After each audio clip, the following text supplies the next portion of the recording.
আসসালামু আলাইকুম। Discover 135 100% original colour এবং ইঞ্জিন ইনটেক একটা বাইক আমি দেখাচ্ছি।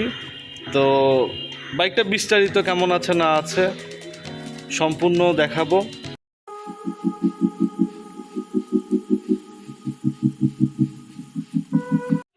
রিভিউ শুরু করার আগে একটি কথা, যারা চ্যানেলে নতুন অবশ্যই একটা সাবস্ক্রাইব করবেন, আর যদি সাবস্ক্রাইব করতে না পারেন এই ভিডিওতে একটা লাইক দিবেন আমাকে খুশি করার জন্য, আমাকে অনুপ্রেরণা দেওয়ার জন্য, কারণ আপনার একটা লাইক আমাকে অনুপ্রেরণা দেয় যে ভিডিও আমি ভালো করছি।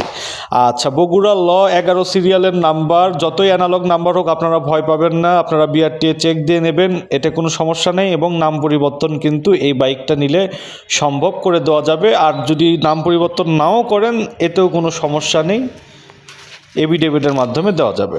তো সামনের চাকাটা দেখাই কত নিখুঁত এবং সূক্ষ্ম আছে এবং নতুনের মতো আছে। টায়ার টিউব দুইটাই কিন্তু নতুন চেঞ্জ করা। হাইড্রোলিক প্লেটের যদি কথা বলি, এক চুল ক্ষয় হয় নাই, এবং বাইকের সঙ্গেকার অরিজিনাল হাইড্রোলিক প্লেট, এটা কোনো রকম ক্ষয় কিন্তু হয় নাই।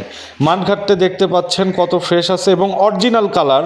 এখন পর্যন্ত বাইকে কোথাও কোনো ঠোকা লাগেনি, তার কিন্তু একটাই প্রমাণ, সেটা হচ্ছে এই মাঠঘাটটা।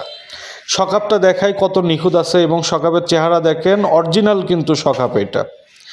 আর এই যে যতগুলো নাট দেখছেন এগুলো সব অরিজিনাল বাইকের সঙ্গেকার। এই ভাইজারটাও অরিজিনাল, ভাইজারের চারটা নাটও অরিজিনাল বাইকের সঙ্গেকার, চেঞ্জ হয় নাই, এবং ভাইজারের স্টিকার পর্যন্ত অরিজিনাল। তবে এখানে দেখেন কোনো রকম অ্যাক্সিডেন্ট হিস্ট্রি পাওয়া যাচ্ছে না, এখানে একটু হালকা একটু টাচ, কিন্তু এটা অ্যাক্সিডেন্টের না, এটা আপনারা বুঝতেই পাচ্ছেন। তারপর যদি মিটারের কথা বলি, মিটারটা অরিজিনাল মিটার, বাইকের সঙ্গেকার। বাইকটা আমি ধুই নাই, যদিও মিটারে অনেক ময়লা পড়ে আছে, এগুলো ক্লিনেবল। ক্লিন করলেই, এই যে আমার হাতে ময়লা আসতেছে, একটু ক্লিন করে নিলে বাইকটা আরও ফ্রেশ দেখাবে। তো বাইকটা নিউট্রাল আছে। আমি এখন ইন্ডিকেটারগুলো দেখাচ্ছি, সবগুলো ইন্ডিকেটার কিন্তু ওকে আছে, ফ্রেশ আছে।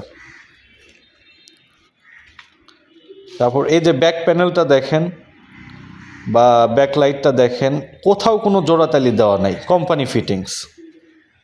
এগুলো কিন্তু ভাঙা থাকে যেহেতু আগেকার বাইক। তারপর এই যে সিট কাভারগুলো দেখেন, মোটেও কিন্তু নড়বড়ে না, অনেক শক্ত আছে, এবং আমি যুদ্ধ করেও এটা এক চুল নড়াতে পারছি না। আচ্ছা, সম্পূর্ণ বাইকটাই কিন্তু অনেক ফ্রেশ, এবং কোনো রকম অ্যাক্সিডেন্ট বা কোথাও কোনো ঠোকা লাগা পর্যন্ত এই বাইকে রেকর্ড নেই। এবং সাউন্ড কেমন আপনারা দেখতেই পারলেন। তো যাই হোক, আমি এখন ট্যাঙ্কিটা দেখাবো যে ট্যাঙ্কিতে কোনো জোড়াটালি দেওয়া আছে কিনা বা ঝালাই করা আছে কিনা। এই যে দানা দানা দেখতে পাচ্ছেন, এটাই বাইকগুলোর প্রমাণ হয় যে ট্যাঙ্কি কোনো কাজ হয়েছে কিনা।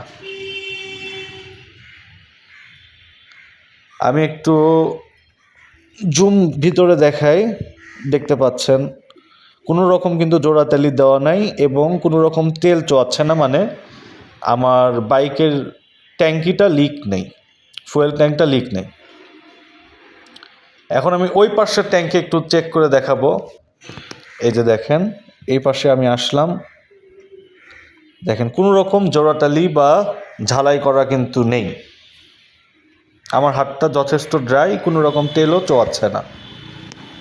তো আসলে ট্যাঙ্কিতে ফুল করে যদি তেল ওঠানো হয় তাহলে ট্যাঙ্কি লিক হয় না। অনেকেই ট্যাঙ্কিতে অল্প তেল উঠানোর কারণে এই লিকগুলো হয়। তো আমি এখন ইঞ্জিনটা দেখাবো। ইঞ্জিনটা আমি বলেছিলাম ইনটেক, ইঞ্জিন ধোয়া নেই, যার কারণে একটু ময়লা পড়ে আছে। ক্লিন করলেই কিন্তু আরেকটু গ্লেজ দেবে ইঞ্জিনটা। তো যাই হোক, ইঞ্জিনটা ইনটেক আমি বলেছিলাম, দেখেন তার প্রমাণ আপনারাই দেখতে পাচ্ছেন, ইঞ্জিন কিন্তু খোলা হয় নাই। এবং যেটুকু ময়লা বা রং ওঠানো দেখছেন, এই বাইকের কোথাও কোনো রং কিন্তু ইউজ করা হয় নাই। তো ইঞ্জিনে যদি 35, যেহেতু অনেক আগের বাইক, যদি দেখেন ইঞ্জিনের রং একবারেই কালো, তাহলে বুঝতে হবে ওইটা কালার করা। একটু ময়লা যদি থাকে বা একটু রং ওঠানো থাকে, এটাই আপনার জন্য সেফ। এই জিনিসটা মাথায় রাখবেন। আমার থেকেই বাইক নেন বা যার থেকেই নেন, কোনো প্রবলেম নেই। তো এগুলোতেও আসলে প্রচুর ময়লা পড়েছে, আমি একটু ধোয়ার টাইম পাই নাই, ধুলে আর একটু সুন্দর হইতো বিষয়টা। তো ভিডিওতে সবাই কিন্তু একটা লাইক দিবেন, আমার অনুরোধ আপনাদের কাছে। সাবস্ক্রাইব করতে না পারলেও খুব সুন্দর এবং চমৎকার আউটলুক বাইকটার।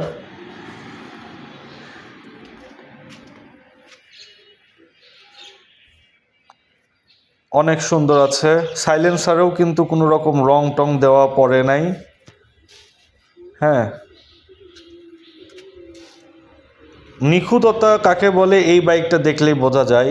তারপর এই যে দেখেন, কোথাও কিন্তু কোনো ঝালাই করা হয় নাই বা কাটা ছেঁড়া কোনো কিছু করা হয় নাই, এবং রঙের কোনো টাচ এই বাইকে নাই। এখন আমি সাউন্ডটা আবার একটু দেখাই আপনাদেরকে। তো সাউন্ড দেখাচ্ছি এবং দামও বলে দেই। দেখেন, মেঘের গর্জনের মতো সাউন্ড, রাজকীয় বাইকের রাজকীয় সাউন্ড।